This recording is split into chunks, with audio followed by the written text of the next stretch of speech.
যে আমি যেমন ভোট চাইতে আসছি বা দোয়া দিতে আসছি, বিভিন্নভাবে একজন একটু আগে বলে গেছেন পাল্লা বাঁকা হয়ে আছে, কারো পাখা বাঁকা হয়ে আছে।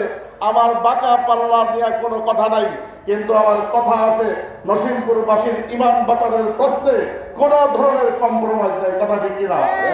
আমারই ভাই তারা, কিন্তু বলতে হবে যারা রোজা আর পূজাকে এক করে ফেলেছে শুধু ভোটের জন্য, যারা আমার মা খাদিজাতুল কুবরাকে গালি দিয়েছে তাদের সাথে কোনো ধরনের কম্প্রোমাইজ নাই, তাদেরকে ভোট দেওয়া যায় নাই। কথা ঠিক কিনা?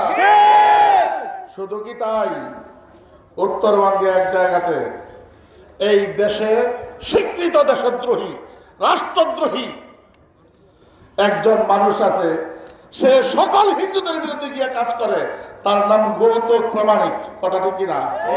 গৌতম প্রামাণিককে সরোয়ারদীর ময়দানে এবং এখন উত্তরবঙ্গে এক জায়গায় তাকে প্রধান অতিথি বানিয়ে নিজেদের পাশে বসিয়ে তারপর বুঝাইতে চায় আমরা হিন্দু বান্ধব, আমরা আগে আওয়ামী লীগ বান্ধব ছিলাম, এখন নতুন করে আমরা হিন্দু বান্ধব সেজেছি।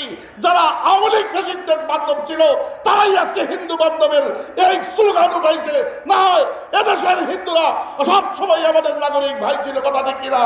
হিন্দু ভাইদেরকে বলবো, যেখানে আছেন আপনি বাংলাদেশের নাগরিক, আপনি আমার পড়োশি ভাই, কিন্তু আপনাকে গুটি বানিয়ে যারা ভোট চায়, আপনাকে ধর্মীয়ভাবে ব্যবহার করে যারা অপচেষ্টায় লিপ্ত, তাদেরকে ভোট দেওয়া যাবে না, যাবে না, যাবে না। ঠিক কিনা?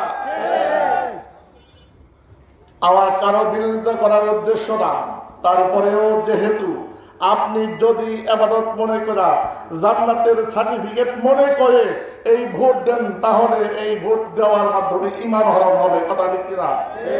অতএব ভোট দেব, আমার এটা আমানত, আমার এটা দায়িত্ব, সেই জন্য ভোট দিচ্ছি।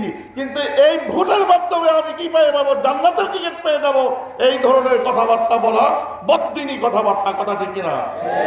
এই জন্য আপনাদের কাছে আসতে হয়েছে, আমার ঘরের মানুষের কাছে, যে দেখেন নেক্সট সুরতে অলিউল্লাহর সুরতে আপনার কাছে কিন্তু অনেকেই আসবে। হিন্দু ভাইদেরকে বলতে চাই, আপনার কাছেও আপনার ধর্মীয়ভাবে রাজনীতিকে ব্যবহার করার জন্য ধর্মীয় রাজনীতি জায়েজ, কিন্তু ধর্মীয় ভাবে রাজনীতিকে ব্যবহার করা যায় নাই, রাজনীতিক ভাবে ব্যবহার করার জন্য ধর্মের ব্যবহারও যায় নাই। কথা ঠিক কিনা? কিন্তু ধর্মের রাজনীতি আসে বিলেই তো আমরা কি রাজনীতি করি, রাজনীতি করব, কিন্তু ধর্মকে নিজে অস্ত্র বানায় রাজনীতি করব না।